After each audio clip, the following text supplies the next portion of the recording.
Hello Technolovers, jika Anda melihat berita hari ini, dunia seolah sedang menahan nafas. Papan catur geopolitik global sedang diacak-acak, dan poin-poin baru mulai bermunculan dari tempat yang tak terduga. Hari ini, kita akan membicarakan sebuah skenario yang rasanya seperti keluar dari novel spionase Tom Clancy. Namun sayangnya, ini adalah realitas yang sedang terjadi di depan mata kita. Kita akan menukik lebih dalam ke sebuah laporan intelijen terbaru yang baru saja mengguncang meja-meja pertahanan di berbagai belahan dunia. Laporan ini bukan sekedar rumor warung kopi, melainkan sebuah investigasi mendalam yang mengungkap rencana rahasia tingkat tinggi dari Rusia. Tujuannya sangat spesifik dan sangat mematikan, membantu Iran, sekutu strategis mereka, dalam persiapan menghadapi dan bahkan menyerang pasukan Amerika Serikat beserta sekutu-sekutunya di kawasan Timur Tengah yang saat ini ibarat tong mesiu yang siap meledak.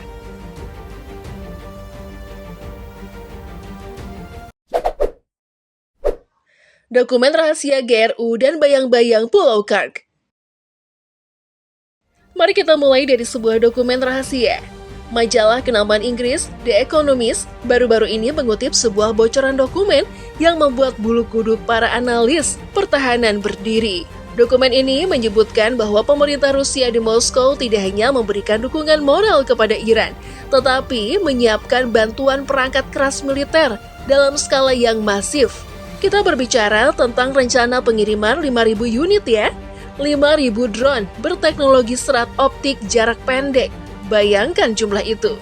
Di samping itu, ada pula sejumlah drone jarak jauh yang dikendalikan dengan pemandu satelit berteknologi tinggi.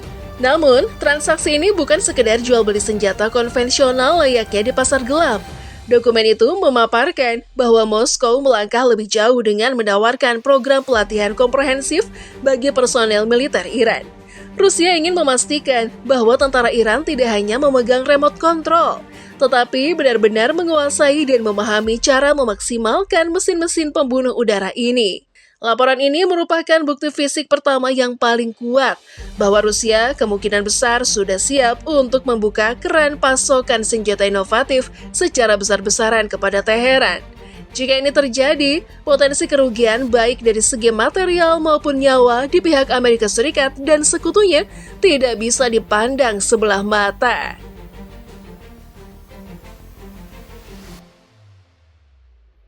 Sekarang, mari kita bedah bentuk fisik dari rencana ini.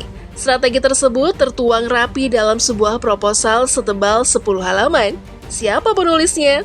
GRU atau Glevnoy Resvedivatelnoy Upravlenie, badan intelijen militer Rusia yang reputasinya sangat legendaris dan ditakuti. Meskipun proposal ini tidak memiliki cap tanggal yang pasti, kelengkapannya sungguh luar biasa. Di dalamnya terdapat 6 diagram teknis yang rumit, serta peta-peta topografi yang sangat presisi mengenai pulau-pulau kecil di lepas pantai Iran. Dalam analisis panjangnya, The Economist memperkirakan bahwa draft proposal yang mematikan ini disusun pada 6 minggu pertama sejak dimulainya perang. Mengapa waktu penyusunannya menjadi penting? Karena pada periode krusial tersebut, situasi masih sangat liar.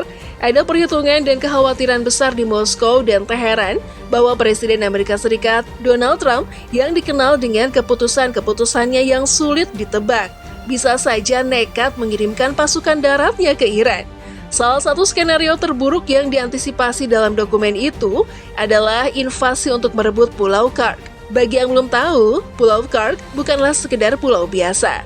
Pulau kecil di Teluk Persia ini adalah paru-paru perekonomian Iran. Lebih dari 90% ekspor minyak mentah Iran mengalir dari terminal pulau ini. Jika Amerika Serikat berhasil menguasai atau bahkan sekedar melumpuhkan Pulau Karg, rezim di Teheran akan langsung mati lemas secara ekonomi. Jadi wajar jika GRU memetakan wilayah ini dengan sangat hati-hati.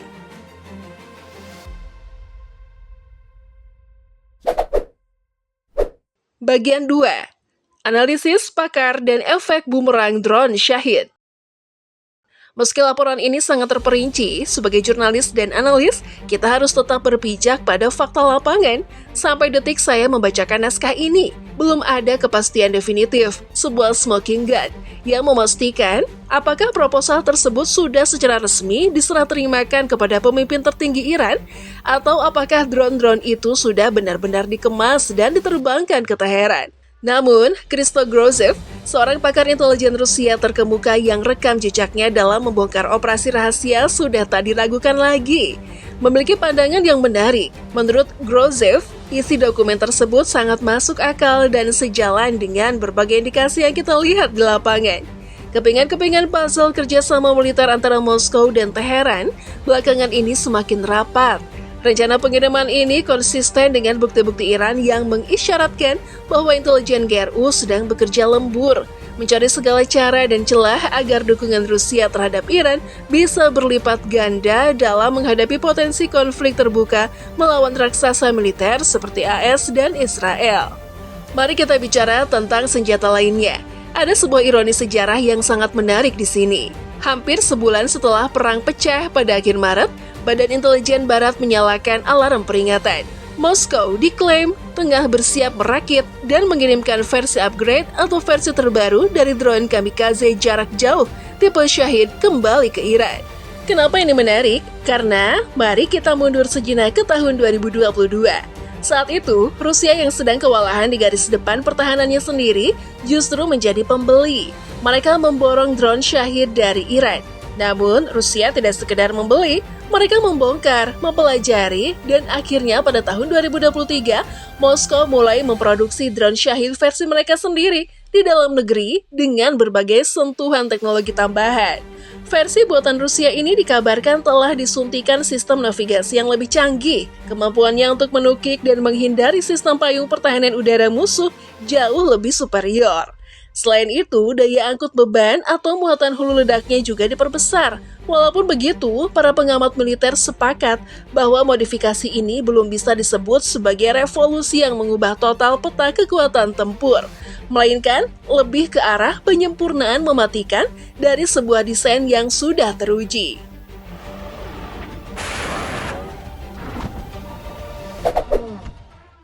Mengurai teror, zona abu-abu, dan teknologi serat optik. Nah, sekarang kita masuk ke bagian yang paling mengerikan dari inovasi teknologi perang saat ini. Berbeda dengan drone pembom jarak jauh seperti Shahid, Rusia kini mengandalkan anak baru di medan tempur, drone serat optik jarak pendek. Bagi orang awam, kata serat optik mungkin mengingatkan kita pada kabel internet berkecepatan tinggi di rumah. Lalu, bagaimana ini diterapkan pada mesin terbang? Mari kita visualisasikan. Drone ini tidak memiliki kelincahan bermanuver seperti drone balap atau drone komersial. Namun, ia tidak butuh kelincahan. Keunggulannya terletak pada mode stealth atau silumannya yang nyaris sempurna secara elektronik. Kemampuannya mengirimkan gambar video secara langsung sangat tajam, tanpa ada jeda atau delay. Mengapa? Karena alih-alih dikendalikan melalui gelombang sinyal radio yang terbang bebas di udara, sinyal yang dengan mudah bisa dilacak musuh untuk mencari di mana pilotnya bersembunyi. Drone ini terhubung secara fisik.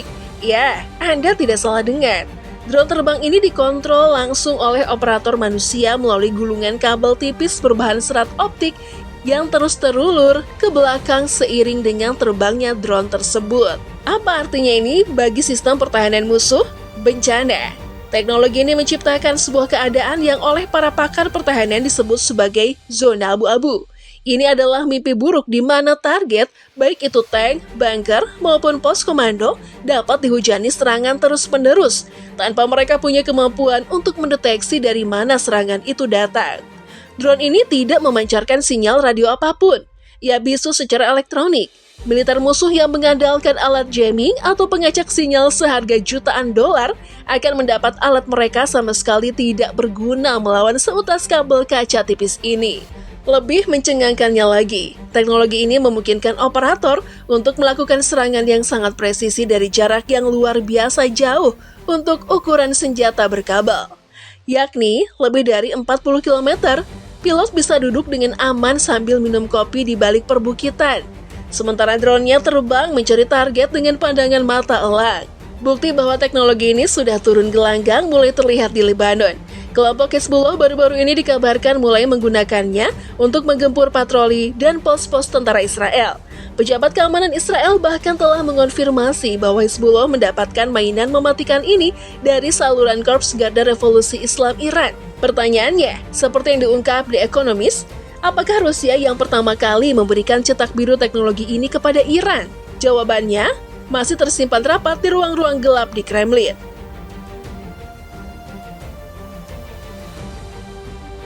Kita akan terus memantau bagaimana bayang-bayang ini bergerak di langit Timur Tengah. Terima kasih telah mendengarkan, tetaplah waspada, dan sampai jumpa di analisis berikutnya.